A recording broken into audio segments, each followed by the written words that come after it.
Oi, pessoal, tudo bem? O tema da nossa aula conceitual de hoje é a replicação do DNA. Então, vamos falar um pouquinho sobre esse conteúdo.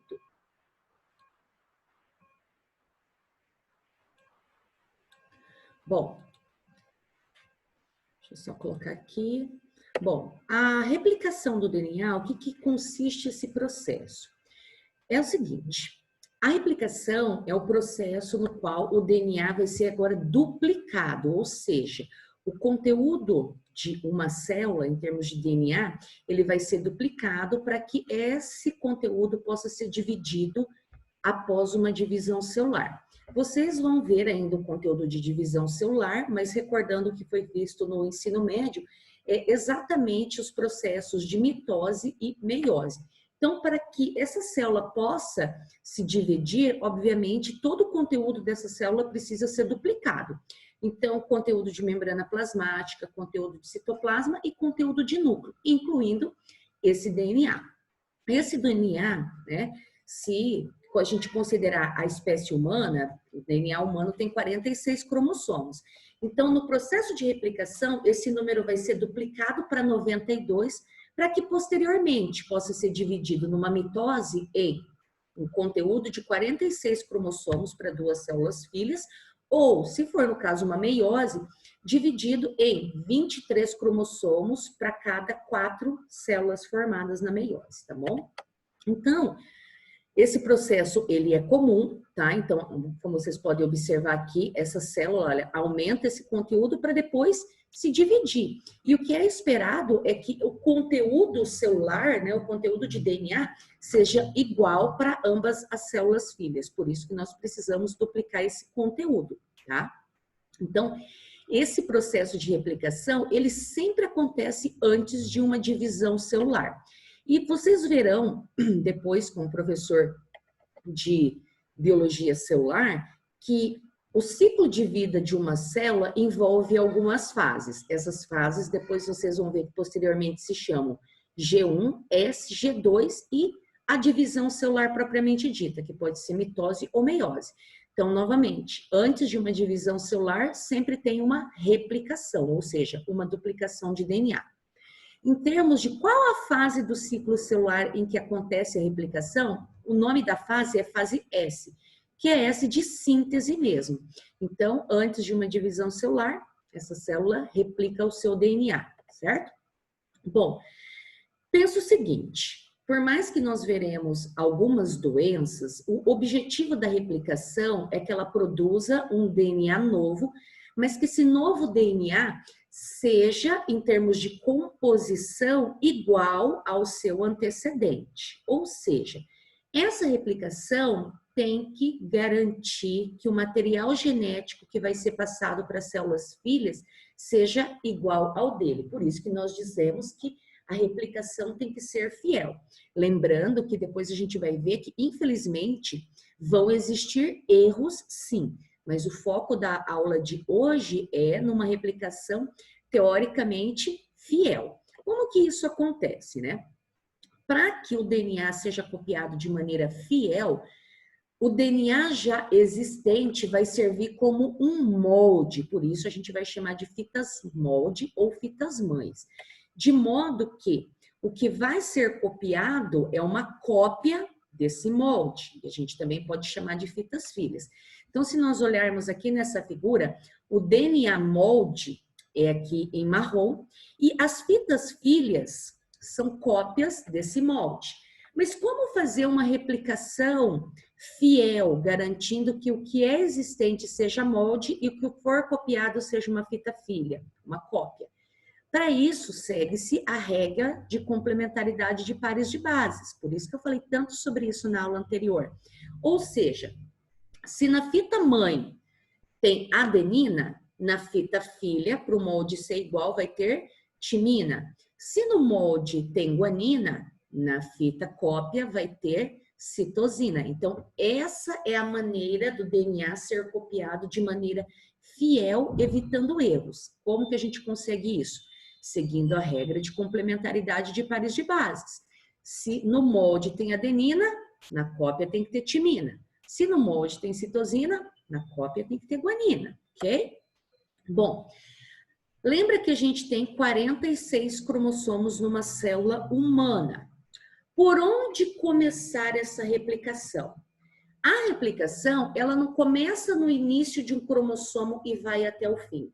Se isso fosse acontecer, demoraria muito para a replicação. Porém, a replicação, ela também tem que ser rápida, ela não pode ser um processo muito lento.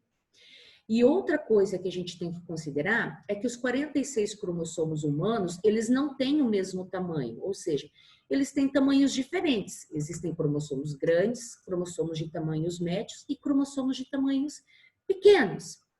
Então, é óbvio que se a replicação começasse num ponto e terminasse só no outro ponto, essa replicação seria muito longa e existiriam cromossomos que seriam replicados mais rápido, no caso, os cromossomos menores. Mas, na verdade, o que acaba acontecendo é que os cromossomos são replicados basicamente de maneira simultânea. Como? É aí que entra a ideia das OREs. O que é uma ORE? Uma ORE é o que a gente chama de origem de replicação. O que é uma origem de replicação? A origem de replicação, ela indica que, ao longo de um cromossomo, em vários pontos desse cromossomo, vão ser adicionadas pequenas sequências de RNAs. Esses RNAs não são aqueles que nós vimos, codificadores, tá? Então, não é RNA mensageiro, não é RNA transportador e não é ribossômico. É um outro tipo de RNA pequenininho. Esses RNAs, então, eles são colocados em vários pontos ao longo do cromossomo, sinalizando. O objetivo deles é exatamente sinalizar. Olha, aqui onde eu estou é um ponto onde vai começar a replicação. A outra ORE. Olha, aqui também pode começar uma replicação. Então, essas origens de replicação, elas são colocadas ao longo dos cromossomos para indicar pontos onde essa replicação deve ter início. Então, ela não começa no início do cromossomo e termina no fim. Não. Em vários pontos desse cromossomo, a dupla fita de DNA vai ser aberta e passa a ser copiada, certo? Bom, esses locais onde as origens de replicação são colocados, nós vamos chamar, após a abertura da dupla fita de DNA, de origens de replicação, tá? Então, como está aqui no slide. Nos locais onde as OREs são colocadas, a dupla fita de DNA vai ser aberta. E como é uma dupla fita, quando essa dupla fita é aberta, olha, ela abre formando aquele formato de zíper. Sabe quando o zíper está fechado, ele está assim. Mas quando ele é aberto, ele abre. Por isso que a gente chama de forquilha de replicação, porque parece exatamente uma forquilha. A gente tem ambas as fitas, né, assim, e quando as duplas fitas, as pontes de hidrogênio são abertas, forma o que a gente chama de forquilha, né? Então, olha, esse GIF, ele mostra exatamente isso, olha. Calma aí que ele já zera aqui. Eu vou ter uma dupla fita de DNA fechada. Calma aí que o GIF, aqui, olha.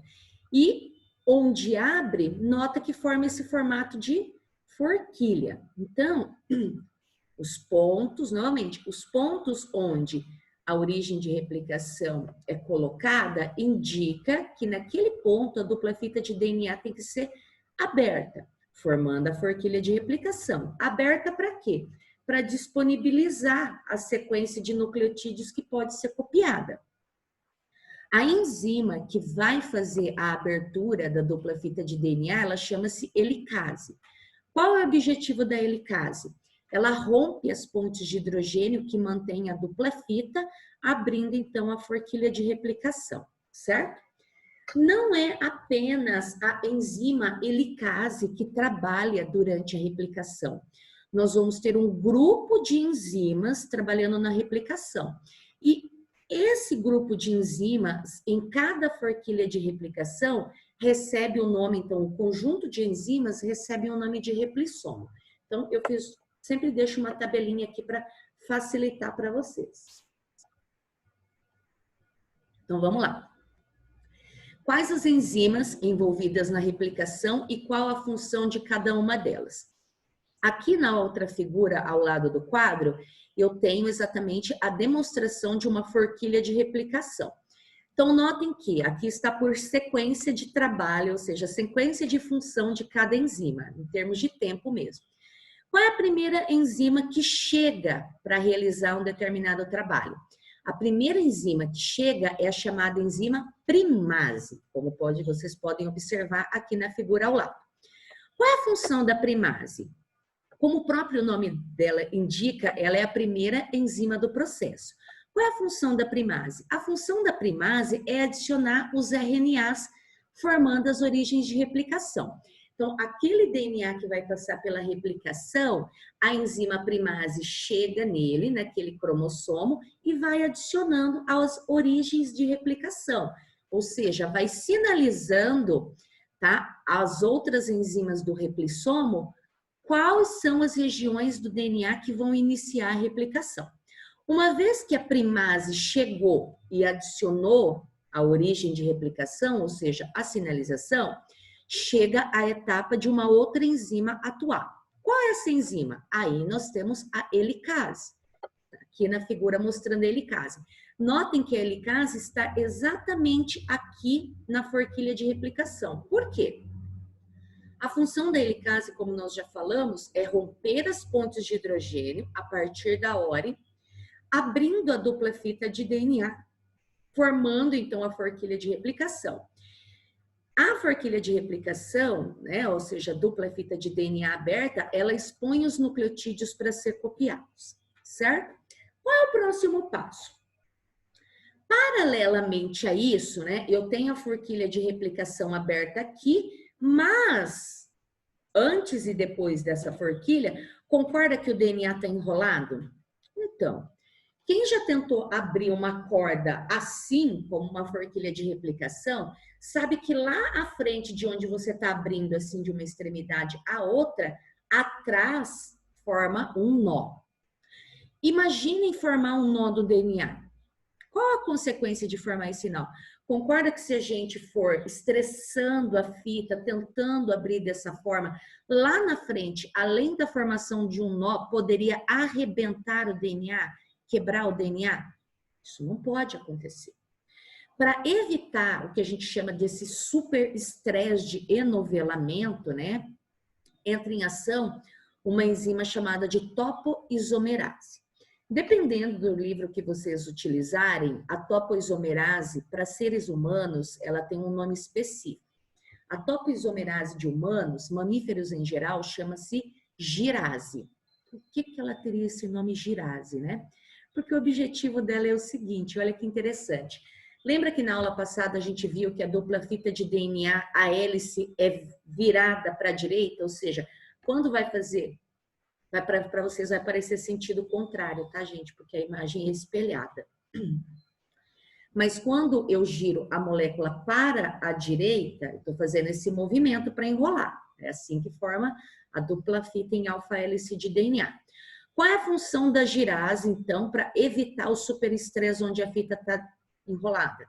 Se o giro do DNA é para a direita, como que eu desfaço o estresse? Girando para a esquerda. É igual aquela brincadeira de criança. Sabe quando a criança está brincando assim de girar? E gira para um lado? O que você faz para evitar de ficar tonto? Você não gira para o sentido contrário? Aí você estabelece o seu eixo cerebral, né? A interpretação do cérebro, né? Do que está acontecendo e volta ao normal. Então, a topoisomerase ou girase faz a mesma coisa. Se o giro do DNA está para a direita, ele roda a fita de DNA dobrada para a esquerda para evitar esse super estresse da molécula de DNA, tá bom? Ok, até aqui não começamos a replicação ainda. Qual é a próxima enzima que tem que atuar? Um grupo de enzimas chamadas SSBP ou SSB, tanto faz. Os livros podem trazer com nomes diferentes. Esqueci aqui, né? Qual é a função das proteínas SSBP? Notem que elas aparecem dos dois lados da fita e são muitas proteínas SSBPs. As proteínas SSBPs, o objetivo delas é evitar que as pontes de hidrogênio sejam refeitas. Por que as pontes de hidrogênio seriam refeitas? Por causa da regra de complementaridade de pares de bases. Se numa fita tem timina, automaticamente, se na outra tem timina, estabelece a ponte de hidrogênio. Então, as SSBPs evitam que isso aconteça antes da replicação acabar. Como que elas fazem isso?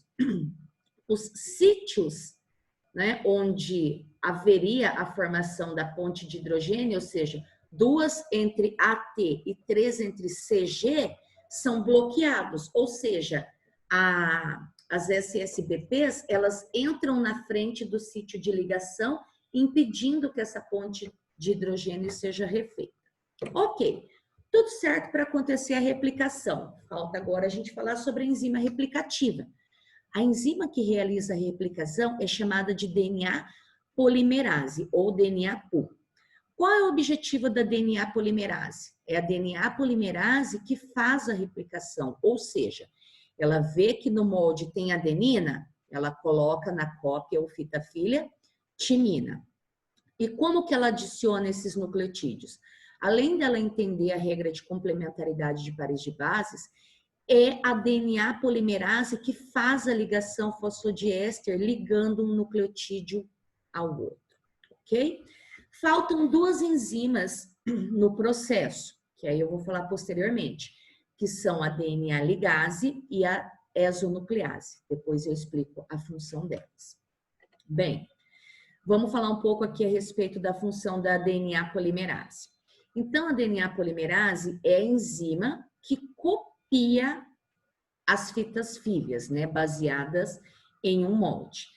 Essa cópia da DNA polimerase para as fitas filhas sempre acontece no sentido 5' para 3'. Por que acontece no sentido 5' para 3'? Por causa da ligação fosfodiéster. Lembra da ideia da ligação fosfodiéster, que era a seguinte? Um nucleotídeo, ou seja, a extremidade 5' de um nucleotídeo se liga à extremidade 3' do próximo. Então, novamente, é aquela ideia que a gente já tinha comentado. Para fazer uma fita de DNA, eu sempre preciso ter um molde pré-existente. Sem o molde pré-existente, não existe fabricação de DNA, tá? Então, sempre tem que existir esse molde pré-existente. Quem é o molde pré-existente? É a origem de replicação. Lembra lá do RNA? Então, se a gente olhar essa fita aqui, olha, notem que a fita 3' em azul é o molde.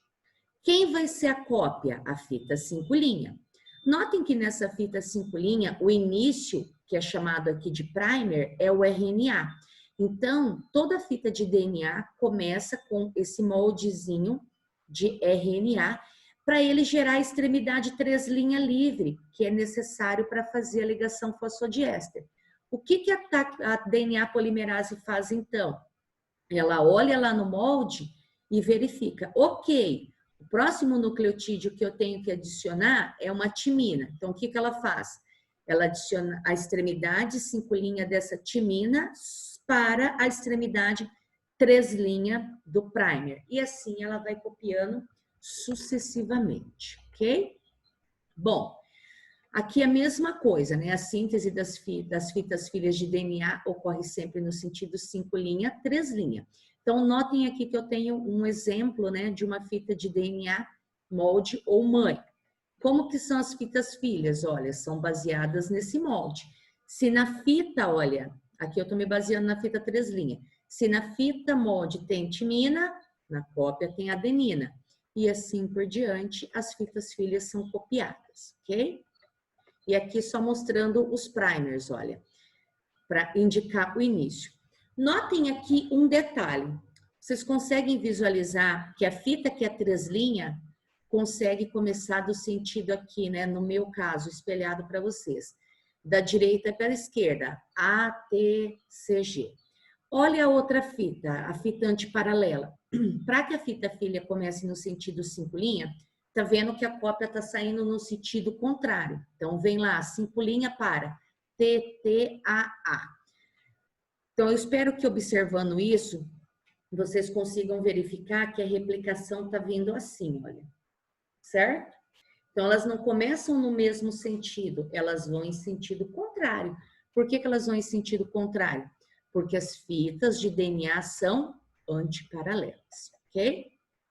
Porém, embora essas fitas estão em sentido contrário, essa replicação ela acontece simultaneamente nas duas fitas. Como pode mostrar aqui o GIF, olha, helicase abrindo as pontes de hidrogênio, a primase põe o primer, a partir do primer, a DNA polimerase adiciona os nucleotídeos. Só que observem que nesse próprio GIF, ele mostra a DNA polimerase, então, saindo em sentido contrário, mas isso acontecendo ao mesmo tempo. Aqui surge um problema, que é o seguinte, olha. Então, embora as duas fitas de DNA sejam replicadas ao mesmo tempo, a dupla fita de DNA ela é antiparalela. Então, como que a gente vai copiar duas fitas ao mesmo tempo, sendo que elas são antiparalelas? Nós vamos ter um problema aqui. E o próprio GIF mostra a solução, olha. Uma fita é copiada de maneira contínua, a outra fita, olha, dá uma olhadinha, ela está copiada de forma fragmentada, na forma de pedacinhos, para que essa replicação aconteça ao mesmo tempo. Essa cópia em pedacinhos, cada pedacinho dele vai chamar de fragmento de Okazaki. Por que fragmento de Okazaki? Porque foi o Okazaki que descobriu isso, tá? Como que isso acontece? Ou seja, como resolver o problema da fita que vai ser copiada em sentido antiparalelo? O que acontece é o seguinte, a fita molde que já está no sentido 3', 5', nós falamos que ela vai permitir uma replicação contínua ou lead. Significa que essa replicação segue o sentido convencional, ou seja, a fita filha, preste atenção nisso, o molde 3'5 permite a cópia da fita 5', 3' filha de maneira contínua, certo? Então, olhando aqui na figura, tem que tomar cuidado para vocês não se confundirem com isso, olha. A fita molde que está no sentido 3'5 permite a cópia da fita filha 5'3 de maneira contínua, certo? Já a fita molde, que já está no sentido 5'3, é ela que tem problema, porque ela precisa que a fita filha seja copiada de maneira contrária, ou seja, 5'3. É difícil para o sistema enzimático fazer isso de maneira simultânea. Como que ele faz, então, a cópia dessa fita filha que está do sentido contrário? Para resolver o problema, ele copia de maneira fragmentada. Então, ele não copia direto. Ele copia um pedacinho, copia o próximo pedacinho e assim por diante. Então, a fita molde, que já está no sentido 5', 3', para que ela possa ser copiada, ela vai ser copiada de maneira invertida, ou seja, forma-se um looping. O que é um looping? O looping, vocês sabem, é igual aquele da montanha-russa. Vai fazer isso aqui, uma volta.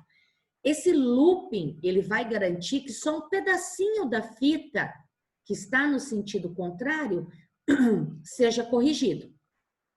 E nesse pedacinho é copiado, então, no sentido correto. Então, por isso que copia de pedaço em pedaço, ou seja, de fragmento de Okazaki em fragmento de Okazaki. Então, novamente aqui. Uma fita filha, que já está no sentido 5', 3', é copiada de maneira contínua, lead. A fita que está no sentido contrário, que vai ter problemas para ser copiada, ela vai ser copiada dentro de um looping, ou seja, em um trechinho só que o DNA fica de maneira invertida, permitindo a cópia correta. Por isso que os fragmentos são copiados de maneira picada, formando a fita descontínua, a fita lag. Por isso que cada fragmento desses é chamado de fragmento de Okazaki, certo? Aqui, essa figura, ela mostra claramente o looping. Então, novamente, prestando atenção aqui, olha. A fita molde que já está no sentido 3'5 é a fita molde de sentido correto. Então, ele permite a cópia da fita filha também de sentido correto. Qual é o sentido correto? 5' para 3'. Por isso que forma a fita leading, sentido correto.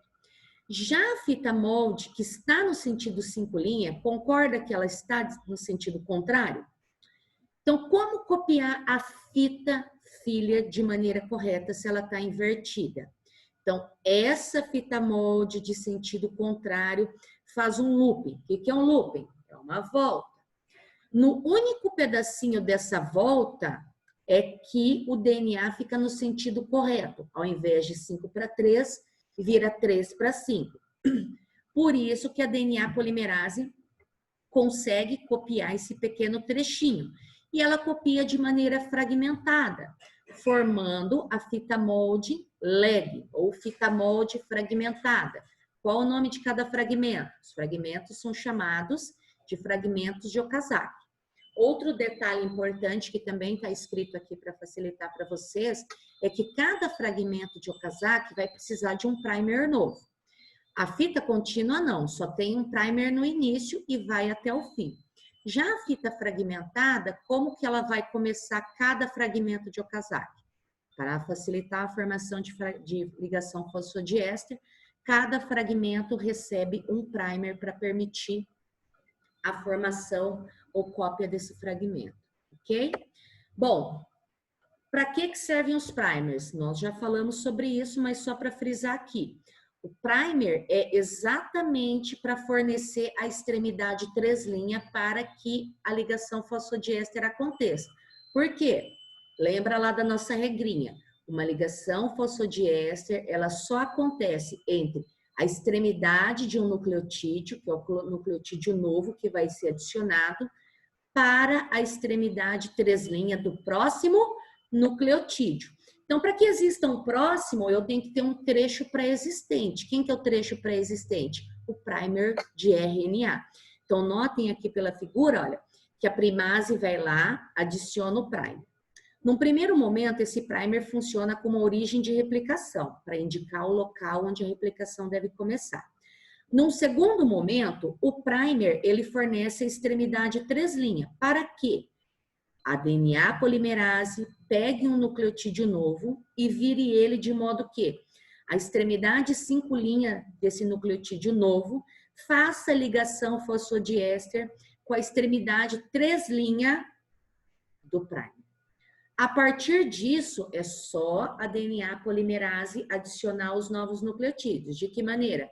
Extremidade 5' do nucleotídeo novo com a extremidade do 3' já pré-existente. E ali forma a ligação química, que é a ligação fosfodiéster. Bom, após a replicação completa daquela fita, concorda que o primer não pode ficar lá? Porque o primer é de RNA. Eu não posso ter RNA no meio de uma fita de DNA. É aí que entra em cena aquela enzima que eu falei que estava no quadro, mas eu iria explicar depois. É a exonuclease. Qual é a função da exonuclease? Como o nome dela já diz, ó, exonuclease, a função dela é retirar o primer de RNA e, posteriormente, a outra enzima que faltava falar, que é a DNA ligase, faz a ligação fosfodiéster ali. Então, essa enzima exonuclease, função dela, retira o primer. Função da DNA ligase, como o nome sugere, ligar o fragmento aberto. Então, de que maneira? O que a DNA ligase faz? Ela faz ligação fosfodiéster. E a DNA ligase, além de ligar a fita de DNA nos pontos onde os primers foram retirados, elas também ligam os fragmentos de Okazaki que estavam abertos para formar uma fita contínua, ok? E por último, depois que já replicou, que já retirou os primers, ligou as fitas, ligou os fragmentos de Okazaki, as fitas de DNA já estão prontas, estão replicadas. E aqui a gente já pode dizer o seguinte, que a replicação é semi-conservativa. Por que semi? Semi significa metade. Para garantir ainda a cópia de DNA de maneira mais fiel, o que nós vemos é o seguinte, que após a replicação, a fita de DNA molde permanece ligada à sua fita filha. Por isso que a fita molde 5' vai permanecer ligada à fita filha 3. e a outra fita mol de 3 permanece ligada à sua fita filha.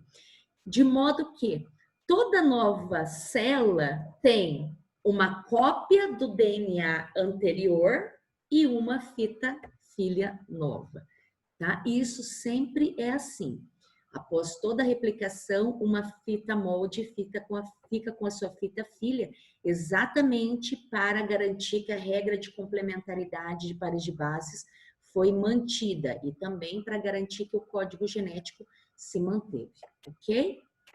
E, para finalizar, é só uma curiosidade, tá? E aí depois eu vou fazer um vídeo à parte lá para o canal para falar um pouco mais sobre isso. Essa curiosidade é a seguinte: o final de cada cromossomo, que aqui na figura para vocês, está mostrando aqui, olha, a porção final de cada cromossomo, destacada em amarelo, a gente dá um nome de telômero. É as extremidades de cada cromossomo. Esses telômeros têm uma tendência de, a cada ciclo de replicação, se encurtarem. Por que eles se encurtam? Lembra que lá na fita leading, o que acontece? A fita leading, que é a fita contínua, ela é copiada de ponta a ponta, correto? Que era a fita certa. Já a fita lagging, lembra que ela é copiada de maneira fragmentada? E aí o que acontece é o seguinte: quando os primers são retirados, é importante que aquele trechinho seja adicionado nucleotídeos de DNA para compor aquela fita. Quem adiciona esses nucleotídeos de DNA é uma outra enzima chamada de telomerase. Só que a telomerase, ela não sabe sintetizar DNA igual a DNA polimerase. A telomerase vai lá naquela porção final do cromossomo, por ela não fazer o mesmo estilo de replicação, ela vai lá e sempre adiciona um seguinte trecho, uma cópia desse trecho aqui, TAGG. Então, o final de cada cromossomo nunca contém um código genético verdadeiro. Sempre tem esse trecho aqui, TTAGG. Então, isso significa que a cada vez que a célula replica, ela perde genoma original e a DNA telomerase coloca esse DNA genérico mesmo, porque ele não significa nada. Então, preste atenção nisso que eu vou falar. É só a título de curiosidade, mas tem aplicabilidade na prática. A cada nova replicação, nós perdemos DNA original e é adicionado esse trecho genérico, hipotético. O que foi observado posteriormente? Eu não lembro bem o ano, mas no vídeo eu coloco lá para vocês. Um grupo de pesquisadores descobriu que esse telômero, como ele não significa DNA verdadeiro, mas um DNA hipotético, ele, na verdade, ele é um marcador biológico de envelhecimento e predisposição a doenças. Por quê? Se a cada replicação, ou seja, a cada vez também que a célula faz divisão celular, a gente perde parte do genoma, significa automaticamente que a cada replicação nós envelhecemos. Então, existe até, no vídeo eu falo mais sobre isso, existe inclusive um exame que você pode fazer para saber a idade dos teus telômeros. Porque quanto maior os telômeros, mais curto o nosso DNA. Significa que o nosso genoma está mais velho. E quanto mais você se expõe a condições de vida que diminuem a qualidade, ou seja, dieta ruim, estresse, uso de substâncias que não são adequadas, uma dieta inadequada, você aumenta o tamanho do seu telômero e diminui o tamanho do seu genoma, te trazendo envelhecimento precoce e predisposição a doenças, ok? Então, nesse vídeo à parte, para não tomar tempo da aula, porque esse não é um conteúdo de aula, para quem tiver interesse, então, depois vai lá no canal e assiste o vídeo, principalmente o pessoal da nutrição. Isso aqui é muito importante. Então, tem uma maneira de alcançar também a longevidade e evitar doenças? Cuide dos seus telômeros, tenha qualidade de vida, incluindo uma dieta adequada, realização de atividade física e, obviamente, evitar situações de estresse e desconforto, ok? fechando aqui o nosso conteúdo, na aula ao vivo, a gente repassa novamente esse conteúdo que não é tão simples e retiramos as possíveis dúvidas, tá bom? Um abraço, até a nossa aula ao vivo.